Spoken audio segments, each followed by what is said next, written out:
Hello বন্ধুরা, কেমন আছেন সবাই? চলে এলাম আরেকটা গল্প বলতে। ঠিক এক বছর আগের গল্প।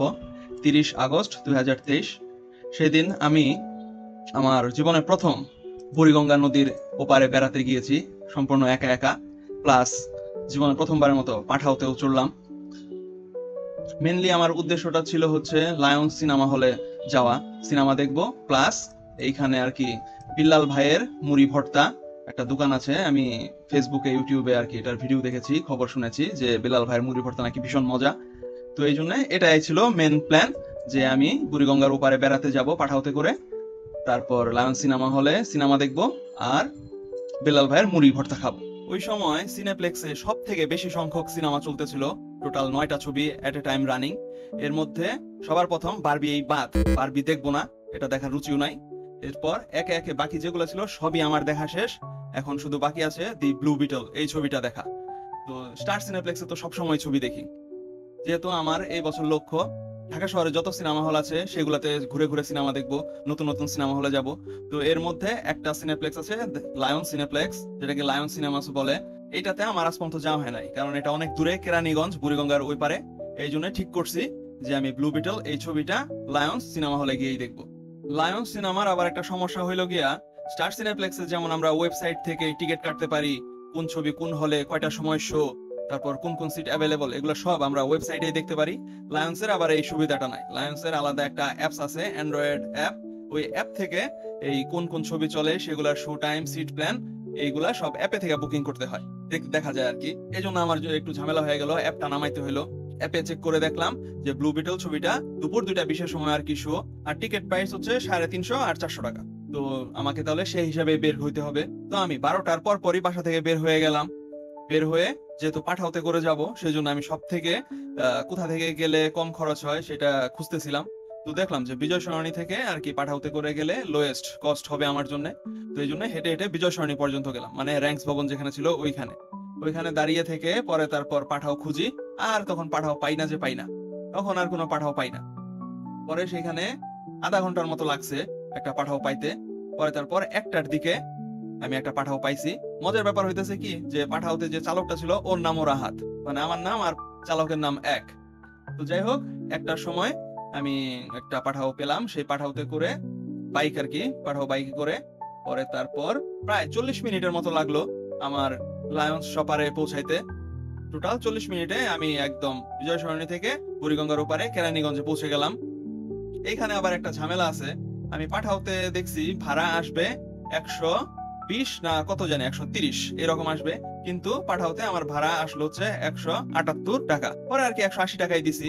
তো এই জিনিসটা তো বেশি ভালো লাগলো না, আমি তো মনে হলো ধোকা খেয়ে গেলাম। 130-40 এরকম ভাড়া দেখলাম আসবে, সেখানে 180 টাকা ভাড়া দিতে হইলো। তো আমি আর দেরি করলাম না, যেহেতু অলরেডি প্রায় 2টার মতো বেজে গেছে। তো আমি লিফটে করে একদম উপরে উঠে গেলাম, যে সবার আগে টিকিটটা কিনি, তারপর একটা পরে বোঝা যাবে। কিন্তু টিকিট কাটতে গিয়ে ঘটলো একটা বিপত্তি, যে দেখি পুরা সিনেমা হল সব ফাঁকা, কোনো দর্শক নাই।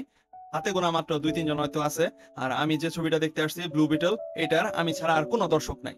তো আমাকে বললো আপনি একটু অপেক্ষা করেন, যদি আরো কয়েকজন দর্শক আসে তাহলে আর কি শোটা চালানো হবে, আর নয়তো চালানো হবে না। তো আমার কাছ থেকে ফোন নাম্বারটা নিয়ে রেখে দিল, বললো আপনি একটু ওয়েট করেন। তো আমি গেলাম ওয়েটিং জোনে, যে বসে থাকলাম কতক্ষণ। আর ভাবতে লাগলাম এত দূর আসছি সিনেমাটা দেখতে, আর এটা যদি শো ক্যান্সেল হয়ে যায় তাহলে ব্যাপারটা কিরকম হয়ে গেল না, পুরাই তো লস হয়ে যাবে আমার জন্য।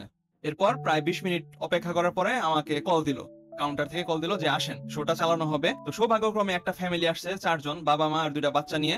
এই জন্য আর কি ওরাও আর কি সিনেমাটা দেখবে, যার কারণে সিনেমাটা চালানো হয়েছে। তো আমি খুব খুশি হয়ে 400 টাকা দিয়ে টিকিটটা কাটলাম। আমি চাইছিলাম 350 টাকার টিকিট কাটতে, কিন্তু ওনারা বলে না, নিলে 400 টাকারই টিকিট কাটতে হবে। তো নিলাম, 450 টাকা তো ব্যাপার না, সিনেমাটা দেখা হইতেছে আসল। তো ঢুকে গেলাম, 2:30টার সময় সিনেমা শুরু হলো, 10 মিনিট লেট করে সিনেমাটা দেখতে লাগলাম। সিনেমাটা ভাল লাগলো না, বোরিং, মাঝখানে ঘুমিয়েও গেছিলাম। তারপর হচ্ছে হাফ টাইমে বের হইলাম, বের হয়েও একটু ছবি টবি নিলাম।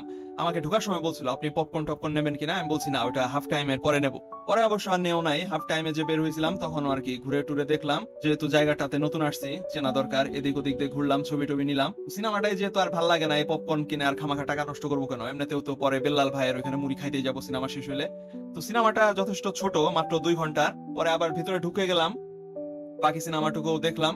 দেখে পরে তারপর 4টা 40-এর দিকে সিনেমাটা শেষ হইলো। সিনেমা দেখে বের হইলাম। এরপর গেলাম ওয়াশরুমে, শরীরের বোঝা হালকা করে। তারপর যখন বের হবো, ওয়াশরুমের পাশেই ছিল একটা জানালা, সেই জানলা দিয়ে যে সুন্দর একটা ভিউ দেখলাম, আমি একদম পাগল হয়ে গেলাম। এই কেরানীগঞ্জ থেকে মোটামুটি 3.5 কিলোমিটার দূরে মতিঝিলে যে সিটি সেন্টার, সবথেকে উঁচু বিল্ডিং বাংলাদেশের সিটি সেন্টার, তারপর জীবন বীমা ভবন, এই সবগুলা বিল্ডিং একদম পরিষ্কার দেখা যাচ্ছে। আমার দৃশ্যটা দেখতে এত ভালো লাগতেছিল যে আমি ওইখানে মনে হয় 10 মিনিটের মতো দাঁড়ায় ছিলাম। এখান থেকে পুরো কেরানীগঞ্জ দেখা যাইতেছিল। তো অলরেডি অনেক সময় পার হয়ে গেছে, মাত্র ফার্স্ট স্টেপটা কমপ্লিট হয়েছে। এখন হচ্ছে পরবর্তী যে আমার স্টেপ, সেটা বেলাল ভাইয়ের মুড়ি খাইতে যাব। লায়ন শপার্স থেকে নামতে নামতে আমার 5টা বেজে গেল। যেহেতু আমার কাছে লোকেশন মার্ক করা আছে, আমি মোবাইলে জিপিএস দেখে দেখে বেলাল ভাইয়ের মুড়ির দোকানে গেলাম। কিন্তু এখানে করে ফেললাম একটা মস্ত বড় ভুল। আমার উচিত ছিল মেন রোড দিয়ে যাওয়া, কিন্তু আমি করলাম কি, ভেতরের চিপাগলি দিয়ে যাইতে যাইতে করছি কি, অলিগলি আবুল তাবুল হয়ে হারিয়ে গেলাম। পরে সমস্যা নাই, একটু সময় বেশি লাগছে, কিন্তু জায়গা মতো ঠিকই পৌঁছাইতে পারছি। একটু ঘোরা বেশি হয়েছে আর কি। কিন্তু এখানে যা তো পুরো আবুল হয়ে গেলাম সিন দেখে। এত ভিড়, বাপরে, এত মানুষ মুড়ি খাওয়ার জন্য সিরিয়াল ধরে রয়েছে। আমি তো দেখে পুরো মদন হয়ে গেলাম। পরে ওইখানে ঢোকার পরে দেখলাম যে টোকেন সিস্টেম, তো নিলাম একটা টোকেন নিলাম। আমার টোকেন হলো 33 নাম্বার। তো সিরিয়ালের জন্য অপেক্ষা করতে হবে। এখন কতক্ষণ যে লাগে আল্লাহ জানে। এর মধ্যে বেলাল ভাই হচ্ছে নামাজে গেছে, নামাজ থেকে এসে তারপর আবার বানানো শুরু করলো। তো টাইম পাস হইতে থাকলো, আমার আর নাম্বার আসে না, যে আসেই না। ওইখানে মাইকিং করে ডাকে যে এত নাম্বার টোকেন, ভেতরে আসেন। তো পাশে যেহেতু বুড়িগঙ্গা নদী, আমি বুড়িগঙ্গার পারে এই জীবনে প্রথম আসছি মনে হয়। এর আগে আসছি কিনা আমার খেয়াল নাই। যেহেতু অপেক্ষাই করতে হবে, এই জন্য বুড়িগঙ্গার পাশে ছবি টবি তুলতে লাগলাম। প্রায় সূর্যাস্ত হয়ে আসে মুহূর্ত, সুন্দর একটা দৃশ্য। তো ছবি টবি তুললাম। তো পরে দেখে আমার সিরিয়াল আসে না, যে আসেই না। পরে একজন বললো যে এখানে দাঁড়ায় থাকলে জীবনে মুড়ি পাবেন না, যা ভিতরে যান। পরে তারপর আমি ভিতরে ঢুকলাম। ভিতরে ঢোকার পরে দেখি যে যে যার মতো পারতেছে, টোকেনের কেউ পরোয়া করতেছে না, যে যার মতো আগে এসে নিয়ে যেতেছে। তো আমিও এই জন্য পরে তারপর একটু অসৎ উপায় অবলম্বন করলাম। তো আমিও যে ভিতরে আগে আগে যে আমার সিরিয়াল, আমার তখন আর কি ডাকে নাই, 33 মনে হয় 26-27 এর মধ্যে আছে তখন। তো এর মধ্যেই যায় কোনোভাবে মুড়িটা নিয়ে নিলাম। আমি নর্মালি 150 টাকার যে প্যাকেজ সেটা নিছি, আর সাথে হচ্ছে একটা এক্সট্রা ডিম নিছি। তো 170 টাকার একটা প্যাকেজ নিলাম আমি। পরে তারপর মুড়ি পাওয়ার পরে বাইরে বসে বসে খেলাম। মুড়িটা তো হ্যাপি মজা, আমি প্রচন্ড মজা করে খেলাম। আধা ঘন্টা ওয়েট করে খাবারটা পাইছি, কিন্তু খাইতে 10 মিনিটও লাগলো না। এমনিতে মুড়ির মধ্যে যা যা আইটেম দিছে, গরুর ফ্যাপসা, কলিজা, তারপর মুরগি গিলা কলিজা, এগুলা দিছে, এইগুলা সব আর কি পারফেক্ট ছিল। খেয়ে অনেক মজা লাগছে। সাথে ডিমটাও নিছিলাম, সিদ্ধ ডিম। কিন্তু চিকেনের যে পিসটা ছিল, এটা নেওয়াটা ঠিক হয় না। এটা এত শুকনা খরখরা ড্রাই, এটা খাওয়ার পরে আমার একদম মুখ গেল শুকায়। এমনিতেই আর কি পানি টানি অলমোস্ট শেষ পর্যায়ে। এর মধ্যে এই চিকেনের পিসটা খাওয়ার কারণে মুখ এত শুকায় পানি পিপাসা লাগলো। পরে তারপর এক্সট্রা একটা পানি কিনতে হইলো। তো মুড়িটা সবই ওভারঅল ভালো ছিল, শুধু এই চিকেনের পিসটা বাদ দিয়ে, এটা অ্যাভয়েড করলেই পারতাম। তো বিলাল ভাইয়ের সুস্বাদু মুড়ি ভর্তা খেয়ে দিয়ে শেষ হইতে হইতে আমার 6টা 10 বেজে গেল। যথেষ্ট সময় হয়ে গেছে, এখন ফিরতে হবে। তো এই জন্য এখন আবার আমাকে সেই লায়ন শপার্স এর সামনে যাইতে হবে। ওইখান থেকে একটা পাঠাও নিয়ে একদম একটানে বাড়ি চলে যাব। তো এই জন্য হাঁটা ধরলাম। এই যে বিলাল ভাইয়ের মুড়ির ভর্তা, এই যে এখানে তার দোকান। তারপর আমি এদিক দিয়ে হাঁটা ধরলাম। যেহেতু প্রথমবার আসার সময় আমার একটা শিক্ষা হয়েছে, ভিতরের চিপাগলি দিয়ে যাওয়ার সময় হারাই গেছিলাম। তার মধ্যে এখন হইতেছে অন্ধকার অন্ধকার হয়ে আসতেছে সন্ধ্যা। সেটা তো বিকেল বেলা ছিল, দেখে পার পেয়ে গেছি, রাস্তা খুঁজে পাইছি। তো এই জন্য রাতের বেলা মানে সন্ধ্যার দিকে আর এই রিক্সটা নিলাম না। এই জন্য একদম মেন রোড ঘেসেই আমি চলে আসলাম। তো এই যে এই রাস্তা দিয়ে ডাইরেক্ট হাঁটা ধরলাম। এইখানে একটা সুন্দর ব্রিজ আছে, যেটা দেখতে ভালো লাগলো। টোটালি আর কি বুড়িগঙ্গার পার ঘেসে ঘেসে হাঁটতে থাকলাম, আর দৃশ্য দেখতে লাগলাম। তো এই জায়গাটা দিয়ে আসাটা আর কি ভালো হয়েছে, সুন্দর সুন্দর দৃশ্য দেখতে দেখতে। তারপর আমি এদিক দিয়ে হাঁটতে হাঁটতে এই পর্যন্ত আসার পরে তারপর একটা মোড় নিলাম। তারপর এদিক দিয়ে, আর এদিক দিয়ে না যে এদিক দিয়ে গেলাম। যেহেতু আমি অলওয়েজ ফোনে ম্যাপ ইউজ করি, তো শর্টকাট দেখে দেখে আর কি আসতেছিলাম। তো এই রাস্তা দিয়ে আসার সময় আসতে আসতে এইখানে দেখলাম আরেকটা সিনেমা হল আছে, নিউ গুলশান সিনেমা হল। তো এটা দেখে তো আমার ভালো লাগলো, যে এখানে তাহলে এটা মার্ক করে রাখি। ইন ফিউচার আসলে এই জায়গায় যদি কেরানীগঞ্জ আবার আসি, তাহলে এই নিউ গুলশানের সিনেমা দেখবো। তো এইখানে একটা সেলফি টেলফি নিলাম। তো নেওয়ার পরে তারপর আবার হাঁটতে থাকলাম। হাঁটার পরে তারপর এই তো এই ব্রিজ, এই ব্রিজের উপর দিয়ে তখন আসছিলাম। তারপর এই সোজা হাঁটতে হাঁটতে একদম লায়ন শপার্স এর সামনে এসে দাঁড়ালাম। এইখানে আর যখন আসছি তখন বাজে সন্ধ্যা 6:30। পরে পাঠাওটা খুঁজতে লাগলাম। তো পাঠাও কল দেওয়ার পরে একজন লোক আসলো। তারপর তার বাইকে চড়ে দিলাম একটা হ্যাচকা টান। আসার সময় রাস্তায় এত জ্যামের মধ্যে পড়লাম যে আমার আসতে প্রায় 1 ঘন্টার মতো লাগলো। আর যাওয়ার সময় গেছিলাম মাত্র 178 টাকা দিয়ে। আসার সময় দেখি যে ভাড়া হয়ে গেছে 237 টাকা। এই হিসাবটা তো বুঝলাম না রে ভাই, কিভাবে 50 টাকা বেশি হয়ে গেল।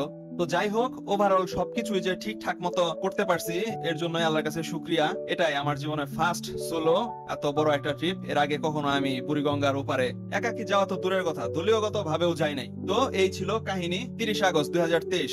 এই দিনটা আমার জীবনে একটা স্মরণীয় দিন হয়ে থাকবে। তাহলে আজকের ভিডিওটা এই পর্যন্তই, বিদায় নিচ্ছি। দেখা হবে পরবর্তী কোনো ভিডিওতে। আপনারা সবাই ভালো থাকবেন। আল্লাহ হাফেজ।